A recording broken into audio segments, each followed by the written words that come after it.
It's Bruce here from Rolux. We're going to go through a video on how to set the chains on the Rolux X Series reel mower. I'm going to go through quite an in-depth setting, so anything that can go wrong, I'm going to try and make it go wrong, just so that you can see which way it needs to go and if you experience the same issue. So what I'm going to do first is I'm going to completely loosen the Intersprocket, so you'll see through here, and I'm using two 13mm wrenches.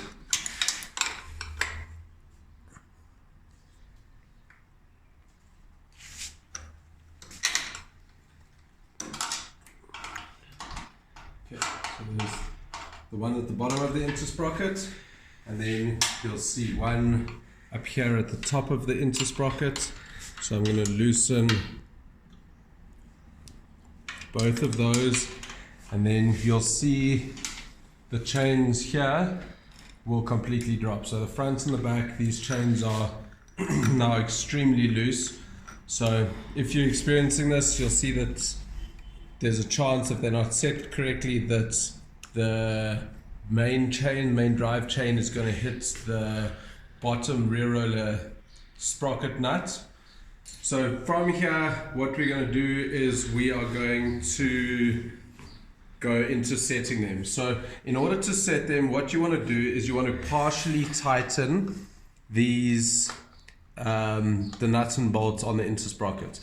If you don't tighten them and you try and set the chains, as soon as you knock, it's just going to fall back into place. So what we're going to do is, on the other hand, if you over tighten them, then it's not going to move at all. So we're going to get it to a point where it feels like it's relatively tight, and then just back it off a little bit. Same at the top, get it to a point where it's relatively tight, and then we're going to back it off a little bit.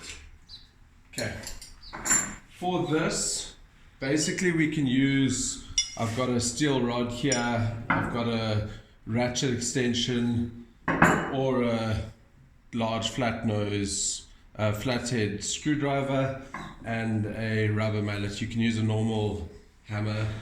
For this, I'm just going to use this steel rod.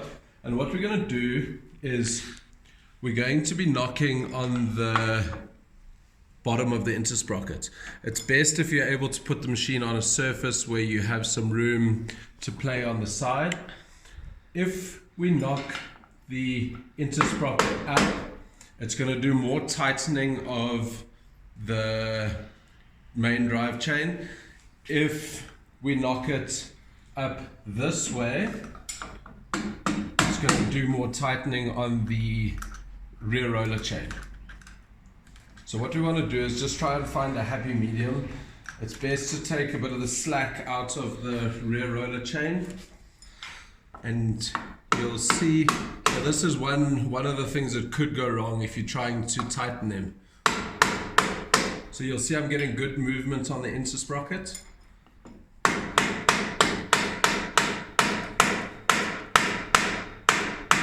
And you'll get to a point where you actually can't knock it any further up, so you're not getting any tension on this chain.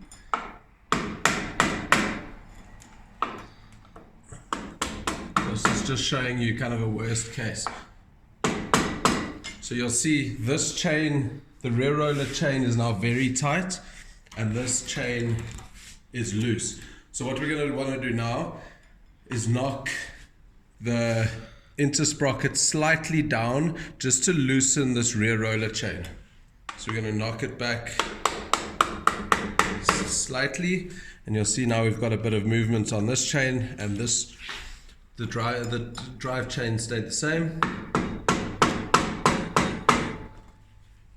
There you go. Now this chain is slightly over tightened, and the rear roller chain is still very loose. What we can do now is we can just pinch slightly. If you need to pinch a lot, pinch it a little bit higher up the chain. We don't need too much movement, so you're just going to give it a small pinch, and you'll see that come back a little bit. I felt that I needed a little bit more tension on the rear roller chain, so I'm going to knock it up slightly. Okay, now that's a good tension for the drive chain, the rear roller chain. If you have a look there, that's got a good amount of tension, and you can see here that we've got clearance on that nut. So I'm happy with this. What we can do now is we're going to go back and re-tighten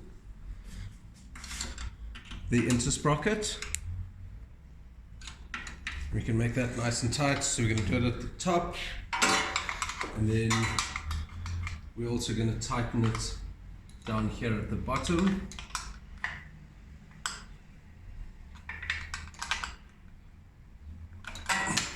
And then I'm going to just spin the reel in reverse and make sure that we've got good tension throughout. And I'm very happy with that. Again, on the rear chain, happy with that. So this is kind of the tension that you're looking for on your chains. You can feel on the